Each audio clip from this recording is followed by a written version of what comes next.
Bonjour à tous, nous sommes le dimanche 1er février 2026, il est 19h52 et c'est la vidéo pour le lundi 9 février 2026.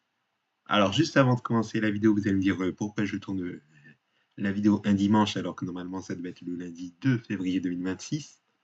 Eh bien tout simplement c'est que j'aurai une journée assez chargée pour le lundi 2 février 2026, ce qui fait que j'ai déplacé la vidéo d'une journée avant la journée initiale. Il en sera de même pour la vidéo du lundi 16 février 2026, où la vidéo qui devait tourner le lundi 9 février 2026 sera tournée le dimanche 8 février 2026 en soirée. Donc voilà, je vous prie de m'en excuser pour la gêne occasionnée, mais je vous rassure que les vidéos qui vont du mardi 10 février au jeudi 12 février seront bien tournées du mardi 3 février 2026 au jeudi 5 février 2026, pardon. Et pareil pour celles des vidéos qui vont du mardi 17 février au jeudi 19 février, où les vidéos seront bien tournées du mardi 10 février 2026 au jeudi 12 février 2026. Donc voilà, pour l'information pratique. Alors aujourd'hui, c'est le premier Grand Prix Moto Championnat du monde de MotoGP de l'année 2001, avec le Grand Prix Moto du Japon 2001. Souvenez-vous, on avait commencé le championnat 2000 avec l'Afrique du Sud, 1999 avec la Malaisie et 1998 avec le Japon. Donc voilà, c'est chose faite et ça va être pareil pour 2002 et 2003, on va commencer avec le Japon. Et le Grand Prix Moto du Japon 2001, c'est le 610e Grand Prix Moto Championnat depuis 1949 et il a lieu du vendredi 6 avril 2001 au dimanche 8 avril 2001. Et vraiment, pour un premier Grand Prix Moto Championnat 2001, pour la première archive de MotoG que je tourne en février 2006, ça démarre bien. Alors donc, on va faire la présentation des nouveaux pilotes. Alors en 125, nous avons les nouveaux pilotes, et ça c'est une bonne chose, avec du dernier au premier, parent de la grille, comme je vous l'ai dit, de l'ordre décroissant, évidemment. Alors nous avons Raoul Rara, ou Jara, je ne sais pas comment on prononce, mais bon, ce n'est pas grave. Il a roulé sur le championnat de MotoGP en 2001 en 125, et il va y rouler également en 2002, mais en 250. Enfin en 250, donc une présence assez timide, on va le dire.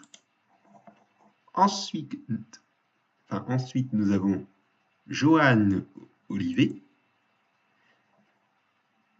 Il a roulé sur le championnat du monde de MotoGP de 2001 à 2012. Donc voilà, il voyait qu'il aura fait un passage en 250 en 2003 et en 2004, mais il aura fait un retour en 125 dès 2005. Voilà. Et c'est une présence sur quelques Grands Prix, vous le voyez, en 2011 et en 2012. Donc voilà. Et enfin, nous avons un troisième, Daniel Pedrosa, mais on l'appelle de façon plus correcte, si on dit Dani Pedrosa. Et c'est un pilote légendaire qu'on appelle le petit samouraï, si j'ose dire. Enfin, entre guillemets, voilà.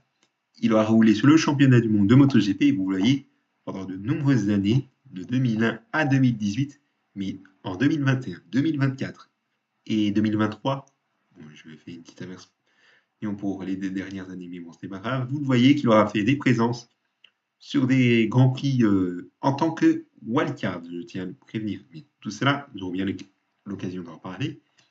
Et sachez que je vais vous dire la position de rang de Dani Pedrosa, sur toutes les séances, que ce soit les essais libres, qualifications libres, warm-up, course, et également les autres noms des séances qui ont changé de nom, si j'en dire. Donc voilà, en plus de Randy Depunier, comme on l'a fait depuis 1999. Donc voilà, c'est un deuxième pilote, on va dire sa position sur toute séance chrono, y compris sa position sur la course. Mais je tiens à vous prévenir tout de suite que Dani Pedrosa, c'est un pilote qui se blesse très très souvent. Donc vraiment, il n'y a pas de jaloux, donc c'est un peu bête, vous allez me dire en commentaire, eh bien, on pourrait le dire.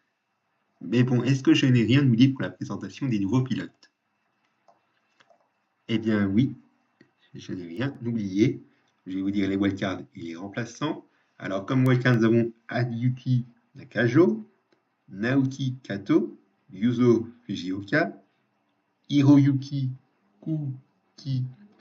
Kikuchi et Masafumi Ono. Voilà pour ce qui est des 5 wildcards qu'il faut noter. Et nous n'avons aucun remplaçant. Donc voilà, on va passer au résultat de la première séance d'essai libre. Et donc, comme je vous l'ai dit, la position de Dani Pedrosa. Certes, vous voyez Daniel Pedrosa, mais je vais dire Dani Pedrosa pour information. Il est 25e pour cette première séance d'essai libre. Et il est à 5 secondes 671 millième du meilleur temps.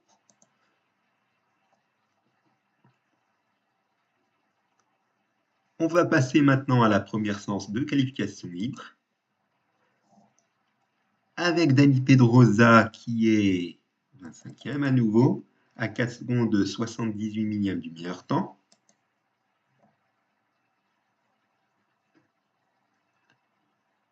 La deuxième séance d'essai libre, avec Dani Pedrosa qui cette fois-ci est, que je vois bien, 25e encore une fois, à 4 secondes 256 millions de temps, donc il s'abonne bien au début sur ce premier Grand Prix à la 25e position, on pourrait le dire. Eh bien, je ne sais pas. On va voir ça dans les séances suivantes dans un instant, mais le numéro qui suit après 25, c'est 26, qui est son numéro fétiche qu'on va avoir pendant tout au long de sa carrière. Mais bon, je vous laisse regarder les résultats en faisant pause, bien évidemment.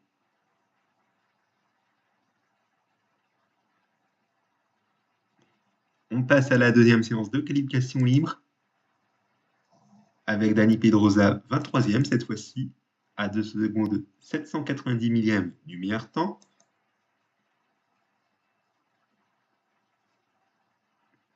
Le warm-up, Dani Pedrosa qui est, que je vois bien, il est où Dani Pedrosa? Parce que là, il y a plein de pilotes, il y en a 35 que je ne le vois pas. C'est Dani Pedrosa. Ah, je l'ai trouvé, 21e. À 3 secondes 982 millième du temps, et les deux derniers qui sont quand même classés, malgré le fait qu'ils soient à plus de 15 secondes du meilleur temps.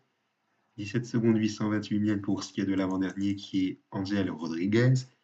Et le dernier, Arnaud Vincent, à 32 secondes 540 millième du meilleur temps. Je ne sais pas si le Français a eu un problème technique sur sa moto au warm-up, mais bon, c'est à suivre en tout cas.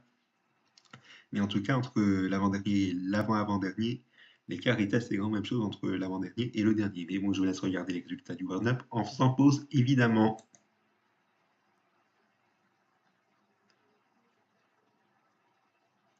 Allez, on va passer à la course, la première course de Dani Pedrosa, avec 25 pilotes qui ont franchi le drapeau damier, dont Dani Pedrosa. Il est 18e. Il est à 46 secondes 838 millième du vainqueur. Et donc, au niveau des abandons, nous n'avons que 2, 4, 6, 7, plus 3 qui ont abandonné dans le premier tour. Ça en fait 10 que je vérifie. Alors, attendez. 2, 4, 6, 7. Ouais, il y a 10 abandons. Bon, je fais un peu dans le désordre, mais bon, ce n'est pas très grave. Je vous laisse regarder évidemment le nom des 25 pilotes qui ont franchi le drapeau damier et les 10 abandons en faisant pause. Voilà, on va passer au détail des abandons. Donc, vous voyez juste ici.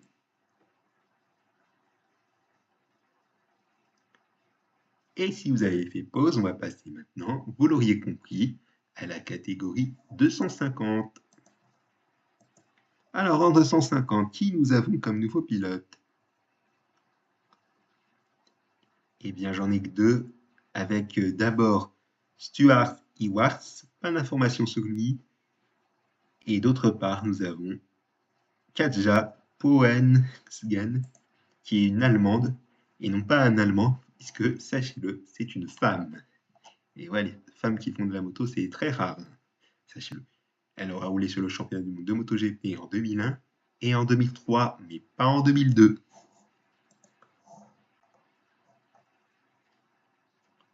Voilà, je n'ai rien oublié au niveau de la présentation des nouveaux pilotes. Et il faut noter que Randy Depugnet, vous voyez juste ici, je reviens sur sa page, puisque, pour information, Randy Depugnet fait ses débuts en 250. Et ouais, il va y rester jusqu'en 2005 avant d'aller en catégorie reine à partir de 2006.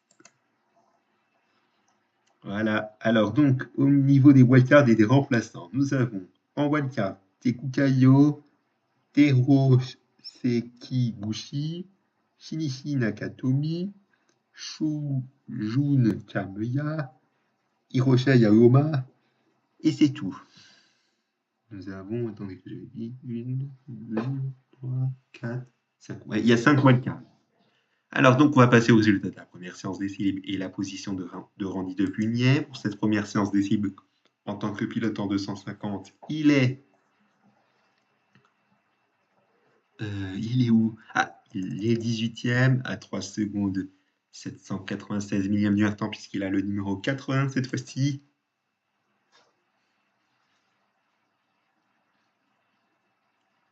Voilà, première séance de qualification libre, pardon, avec Randy de Pugnet qui est 17e à 3 secondes 707 millième du temps. Et nous avons 5 pilotes qui ne sont pas dans le classement: David Thomas, Ricardo Cialero, César Barros, Katja Poensgen et Stuart Ewarts.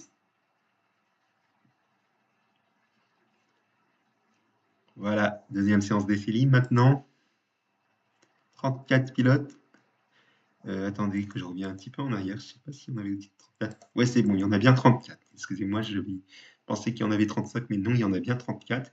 Alors, nous avons César Barros et Shun Kamea qui sont classés malgré le fait qu'ils soient au-delà des 15 secondes du temps, respectivement à 16 secondes 255 millièmes du temps et à 18 secondes 136 millièmes du temps. Et quant à Randy de Pugnet, il est 14e, ça débute bien pour Randy de Pugnet en 250, dites-moi. 14e sur cette deuxième séance d'essai, il y a 2 secondes 743 millièmes du temps.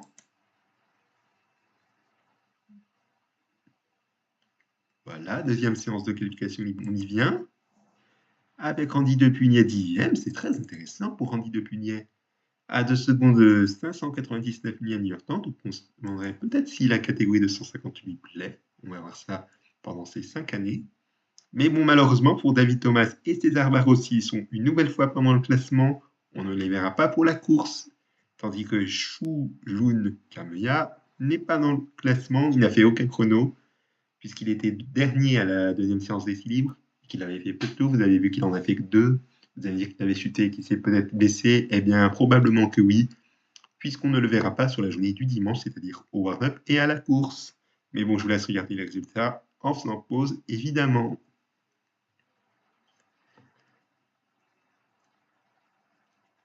Allez, on va passer au warm-up. Au warm-up, nous avons Randy de Pugnet 14e, à 2 secondes 640 millièmes du meilleur temps. Voilà, la course pour terminer. 22 pilotes qui ont franchi le drapeau à damier, comme vous voyez. Et nous avons 2, 4, 6... attendez que je recompte, puisque je suis allé un petit peu trop vite. Donc 2 oui, 4 oui, 6 oui, 8 oui, et 9. Il y a 9 abandons, dont Randy de Pugnet, malheureusement, pour son premier Grand Prix en 250. C'est vraiment dommage. Je vérifie, attendez, 2, non, 3, 6... Ouais, il y a 9 abandons. Bon, je suis un peu dans le désordre commençant à ça, mais bon, ce n'est pas très grave. Et j'espère que vous avez fait pause pour voir le nom des 9 pilotes qui ont abandonné, ainsi que les 22 pilotes qui ont franchi le drapeau à damier. Et si c'est le cas, voici le détail des abandons.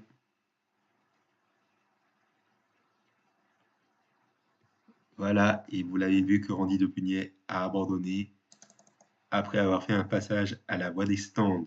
C'est vraiment dommage. Je ne sais pas si c'était un problème technique ou autre. Mais bon, on va passer à la catégorie 500. Des nouveaux pilotes, évidemment, avec Marcus Payten, pilote australien, qui aura roulé sur le championnat de MotoGP en 1995 sur son Grand Prix à domicile, en 1996 sur les 2 derniers Grands Prix, dont celui à domicile, ainsi que le Grand Prix du Brésil. Ouais, du Brésil, effectivement.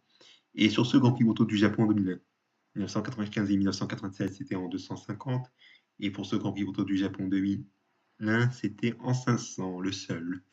Et notez que malheureusement, que 2 ans plus tard, le 12 octobre 2003, il aura eu un accident de motocross, il me semble. Enfin, lors d'une course de moto de tout-terrain, si on dire pardon, en Australie. C'est dommage, et d'autant plus que c'était à une semaine du Grand Prix, de son Grand Prix à domicile, que je ne sais pas il voulait être engagé. Si c'est le cas, c'est vraiment triste. Et d'autant plus qu'il y avait un Grand Prix ce jour-là. Donc vraiment, c'est dommage. Et donc, franchement, c'est pas de chance. Mais bon, voilà. Ensuite, nous avons Barry Veneman, un néerlandais. Il a roulé uniquement sur le championnat du monde de MotoGP en 2001, donc une seule année, donc une présence assez timide, si j'ai envie de dire. Et vous voyez qu'après, il aura fait une présence en Supersport sur le reste des années 2000, avec des résultats assez corrects, si je veux dire, même s'il a fait un seul podium sur la manche française en 2008, qui était à Manicourt, pour information. Et le dernier nouveau pilote, il s'agit de Chris Walker, ou Walker, c'est pas comment on prononce, mais bon, ce n'est pas grave. Il a roulé sur le championnat de MotoGP en 1995 et 1996 comme Marcus Payten, en 250 et en 500 pour ce qui est de l'année 1995. Même chose en 1996 en 500 et en 2001, de nouveau en 500. Il fait son retour. Et attendez, je vais faire un petit truc pour ce qui est de 1995 en Grand Bretagne. Je ne sais pas si c'est vrai qu'il soit présent sur 2 catégories. Ouais, effectivement, il était présent sur 2 catégories, ce qui n'est plus le cas depuis, d'être présent sur 2 catégories sur un même Grand Prix. Je sais pas depuis quand, je crois que c'était depuis 1996, mais bon, on va passer.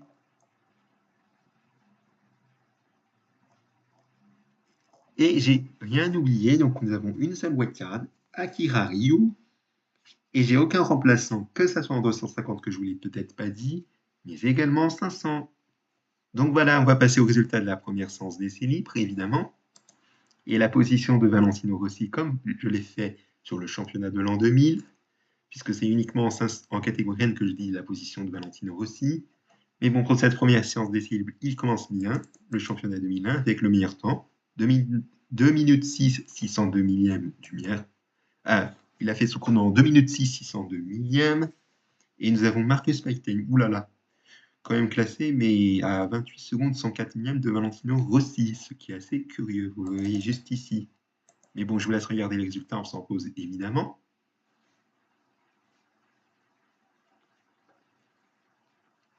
Voilà, les résultats de la première séance de qualification libre. Valentino Rossi qui est 3e à 419 millièmes du meilleur temps, tandis que nous n'avons pas dans le classement 3 pilotes, Marcus Payten, Barry Veneman et Mark Willis.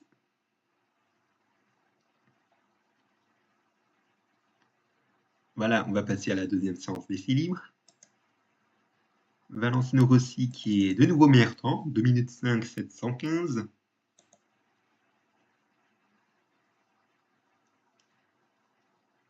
On passe maintenant à la deuxième séance de qualification libre, avec Valentino Rossi qui est 7e, à 1 seconde 363 millièmes du meilleur temps, tandis que Marcus Payten, une nouvelle fois, part dans le classement, et malheureusement, on ne le verra pas pour la course.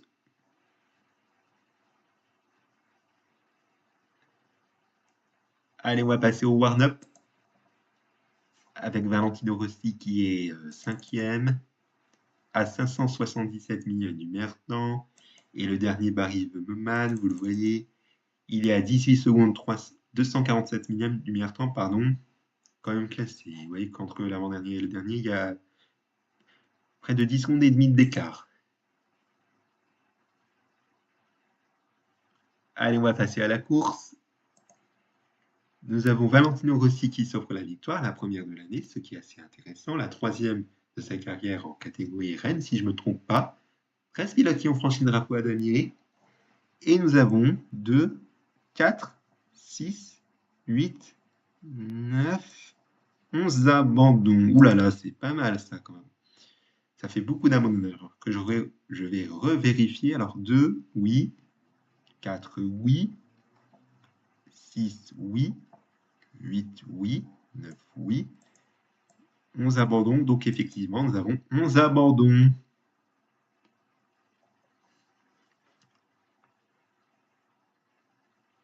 Voilà, si vous avez regardé le nom des 13 pilotes qui ont franchi le drapeau damier et les 11 abandons, voici le détail des abandons.